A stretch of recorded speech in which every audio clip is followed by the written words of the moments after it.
Hey YouTubers, it's Charlie. So you guys requested a Black Order video for Infinity War because they cast a new character, so I'll explain the whole team, what their powers and abilities are, and what they're going to change for the movie. There's a new round of the Marvel giveaway for those new action figures. All you have to do to enter is be a subscriber, leave a comment on this video. So we're going to talk about the Black Order. If you've never read them in the comics, they were part of Jonathan Hickman's tour of duty that went all the way from 2013 through Secret Wars. So all credit to Jonathan Hickman, but the Black Order is basically like Thanos' group of lieutenants that he uses leading up into the big Infinity crossover event. So before Secret Wars, what was happening is that Thanos was traveling all over the galaxy, tracking down the last remaining children that he had, killing them off, and then he found that there was one more called Thane, and he was on Earth somewhere, but he didn't know where he was. So Thanos sends these mysterious new lieutenants that you're seeing for the first time. They were created in 2013, so it wasn't like they appeared before this. And this is very comic book stuff. I'll explain how the movies have already changed this a little bit. You have actually met some of Thanos' Black Order in the movies, but one of them has already been killed off and two have bailed on him. Thanos put Gamora under your charge. Then she was apprehended by the Nova Corps. You are the one here with nothing to show for it. Your sources say that she meant to betray us the whole time! Now your turn! I may be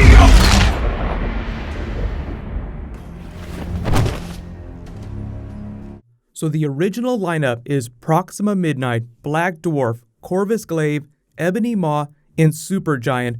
They're sent to Earth to find Thanos' son as well as the location of all the Infinity Gems. The Illuminati have been hiding them, so all over the Earth simultaneously you just see them appear like, holy crap, shit is going down, what is happening here? Black Dwarf goes to Wakanda to try and take Black Panther down. Black Panther, being the badass that he is, defeats his army. Proxima Midnight is able to get the information about the Infinity Gems from Namor, who's sort of flipping sides. This is also the lead up to the creation of the Cabal, too. So the Illuminati is sort of already a morally gray collection of the most powerful people on Earth who make decisions that aren't necessarily the nicest, but are in the interest of prolonging the human species. But because this is the lead up to Secret Wars and all the Earths from other universes are slowly colliding with each other Earth, they have to find a way to save reality, and Namor feels like the Illuminati are not up to the task to make the hard call, so he goes to Thanos and all these other really evil people to form their own version of the Illuminati who will do what it takes to survive. One of the other members of the Black Order, Ebony Maw, is the person who goes to see Doctor Strange and get the actual location of Thanos' son, because a lot of them are sent on wild goose chases thinking that he is at Professor X's school.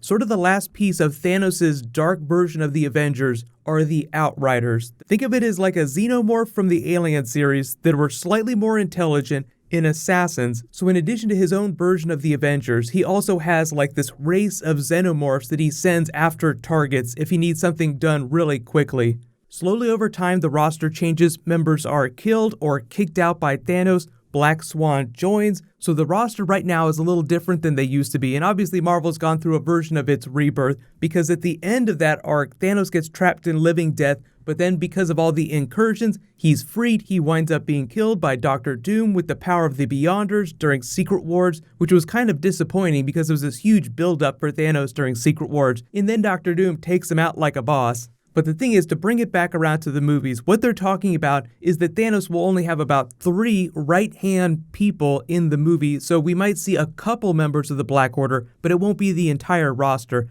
And the reason people are going crazy about this is because the motion capture actor that did Kong during Skull Island said that he's doing Thanos' right-hand man during Infinity War, meaning he's going to be a male motion capture member of the Black Order. So there are only a couple of choices, and they've already done the other, who's kind of like the Ebony Maw of the group. He was killed by Ronan during Guardians of the Galaxy. So odds are on Corvus Glaive or Black Dwarf. So I feel like of those two, Corvus Glaive is a little bit more likely to be motion capture just because of the way his powers work. Seriously, Corvus Glaive can reconstitute himself from a single atom as long as his blade is intact. He gets one-shotted here by Hyperion, one of the most powerful people in the Marvel Universe, and completely comes back just because the blade is still intact. So imagine someone like Captain Marvel takes him down during Infinity War and he just completely comes back. That would be the most badass visual effects sequence. So of course you'd have to do a bunch of motion capture. Black Dwarf is really just like another version of the Thing with the way his powers work, so it's not that spectacular. He's just really strong, he has super strong skin, that's about it. His real power is in his blade here. It gives him a measure of immortality, so as long as the blade is whole, he is functionally immortal. But he also has super speed, super strength, super durability, which is kind of true of all of Thanos' lieutenants. Like, all of them have a measure of super strength, so they're all super jacked up.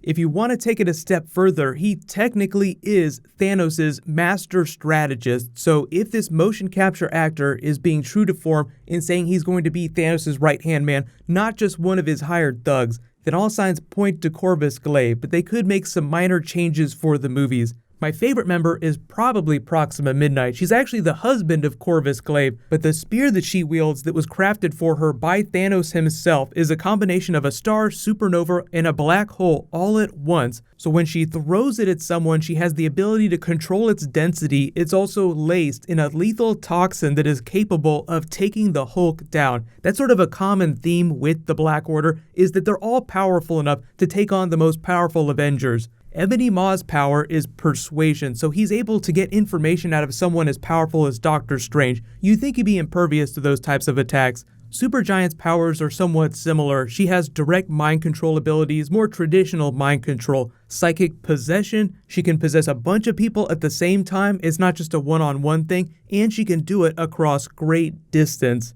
So the other members of the Black Order that we've already seen in the movies are actually Gamora and Nebula. Those were his lieutenants that were working for him, keeping an eye on Ronan while he was searching for the Infinity Gem. Had they not gone rogue, they would be doing the exact same thing for Thanos during Infinity War. They would be going around trying to grab the gems. So during Guardians of the Galaxy 2, even though there's not going to be any Thanos in the movie, you'll still get some of that storyline. Like you see Nebula here, captive of the Sovereign, this race of genetically perfect people that the Guardians are trying to work a job for. She looks like she has had the shit kicked out of her and she is on the run. So Thanos is probably displeased with her in her failure during the first Guardians film. So that probably leads her to this moment here.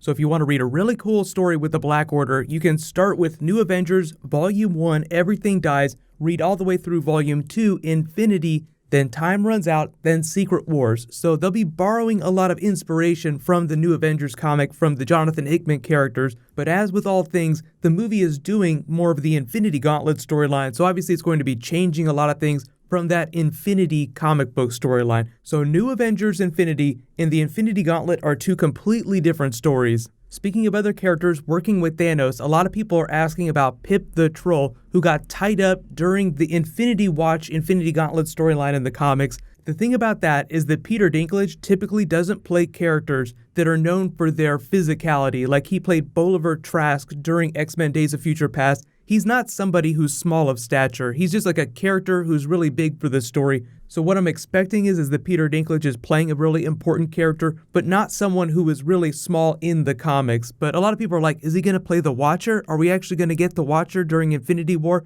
I think because of Fantastic Four rights and the Fox stuff, that they won't be able to do the Watcher. He'll be an Earth-based character. He's not going to be motion capture or anything like that. He'll just be somebody who's very important. He typically plays maligned characters with really questionable morality. His version of Tyrion on Game of Thrones is more of a straight-up protagonist. He's less morally gray than a lot of the other characters that he's played. But since he's done Tyrion, a lot of the roles that he's gone after have had nothing to do with their size. So it's still totally possible that he's playing Pip the Troll, but I think it's really low on the list of likelihood. I think odds are he's playing a new character, but as we get more information, I'll do more videos about it. There's still a lot of mysteries about what's going on with Infinity War. The Black Order is just like the latest, greatest surprise because they are badass. I cannot wait to see what they do with them in the movies. But let me know in the comments, who is your favorite member of the Black Order? And the only ones that I think that they probably won't do will be like Supergiant because she already looks kind of like Gamora. And if you look at Proxima Midnight here, who does that remind you of? That looks an awful lot like Hela from Thor Ragnarok. So there's going to be a lot of crossover with the Phase 3 movies that are coming up. So I'll be doing a Guardians of the Galaxy video later today about post-credit scenes where I'll talk about how I think some of those characters might cross over to Thanos' storyline, especially Hela. She is way too big to die at the end of Thor Ragnarok. Way too cool of a villain. So what's going to happen is later today I'll post that Guardians video. There's the new Wonder Woman trailer. So if you're not already, be sure to subscribe to get all that stuff. There's the giveaway that's going on now too. I'll announce a winner when I post that Guardians video. So I'll try to get that out as fast as possible. While you wait for that, click here for that Thor Ragnarok preview and click here to learn all about Domino and Deadpool 2. Thank you so much for watching. Let's high five. I'll see you guys in the next video.